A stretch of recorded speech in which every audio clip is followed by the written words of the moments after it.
ළමයාට උදව් කරලා තිබුණා. එයා ඉල්ලුවා විනාඩියක් ඕගොල්ලන්ට මේ තෑන්ක් කරන්න වෙලාවක් දෙන්න පුළුවන්ද කියලා විනාඩියක්. මම ඒ ළමයාට ඒ ටයිම් එක දෙන්නම්. මේ ඔන්ලයින් ළමයින්ටත් මම මේකට එහෙම කැමති ළමයි ඉන්නවනම් ඒකට දාලා විස්තර ටික දාන්නම්. මට ඒ ටික දාන්න බැරි වුණා තාම. මේ ඒ ටික ගත්තට පස්සේ මම ඔන්ලයින් ළමයින්ටත් අවශ්‍යයි නම් කියලා දාන්නම්. එයාම විනාඩියක් පොඩි වෙලාවක් ඉල්ලුවා පුළුවන්ද කියලා මේ මම ඒ ළමයාට ඒ ටයිම් එක දෙන්නම්.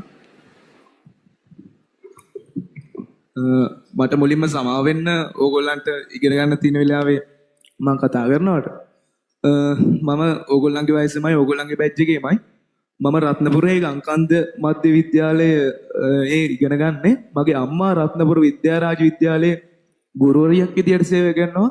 අප්පච්චි රත්නපුර අධිකරණයේ ප්‍රජා විශෝධන නිලධාරියෙක් විදියට සේවය කරනවා. මම දැන් මාස 3ක් විතර වෙනකන් මගේ වැඩ ටික කරගෙන සතුටින් යාළුවොත් එක්ක සාමාන්‍ය විදියට ජීවත් වුණා.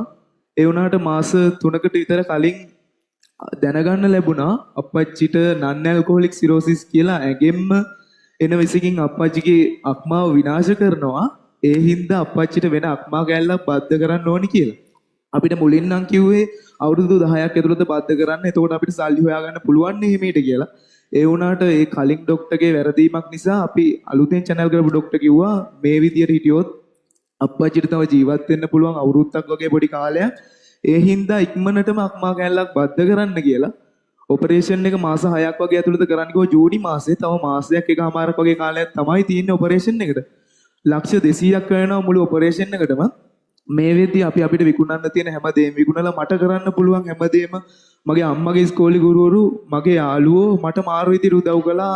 ඒ ලක්ෂ 100 හොයාගන්න අපිට විකුණන්න තියෙන හැමදේම විකුණලා අනුරාධපුරේ රුවන්වැලි සෑය ගාව කියලා මම සල්ලි එකතු කළා. මම අනුරාධපුරේ බස්වල නැගලා සල්ලි එකතු කළා. මම සාමාන්‍ය පවුලක වුණාට මම ඇත්තටම සතුටින් සාමාන්‍ය විදිහට හිටියා. මගේ ජීවිතේ එකපාරට කන පිට පෙරළුණා මේ කතාවෙන් පස්සේ.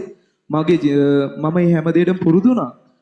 අද ඕගොල්ලෝ හැමෝම එකතු වෙලා මට කරපු උදව්වට ඕගොල්ලන්ට ගොඩක් පිං සිද්ධ වෙනවා. ඕගොල්ලන්ගේ වැඩ කටයුතු හැමදේම සාර්ථකව කරගන්න පුළුවන් වෙන්න කියලා මම ප්‍රාර්ථනා කරනවා. ඕගොල්ලන්ගේ හැම හීනකටම යන්න කියලා ප්‍රාර්ථනා කරනවා. මට වගේ එකපාරට කවදාවත් මේ වගේ ඉරණමක් ඕගොල්ලෝ කාටවත් අත් වෙන්න එපා. ඕගොල්ලෝ හැමෝම ඕගොල්ලන්ගේ වැඩ ටික සාර්ථකව කරගන්න කියලා ප්‍රාර්ථනා කරනවා. ඒ වගේම සර් මගේ ජීවිතේ වීරෙක්. සර් කියන්නේ ගුරු දෙවියෙක්.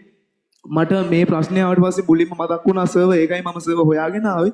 සර්ටත් ගොඩක් පිං සිද්ධ වෙනවා. සර්ගේ කාර්ය මණ්ඩලය හැමෝටම ගොඩක් පිං සිද්ධ වෙනවා. හැමෝටම ගොඩක් පිං මගේ අප්පච්චිව බේරගන්න කීයකින් හරි උදව් කළාට ගොඩක් පිං සිද්ධ වෙන හැමෝටම ගොඩක් පිං.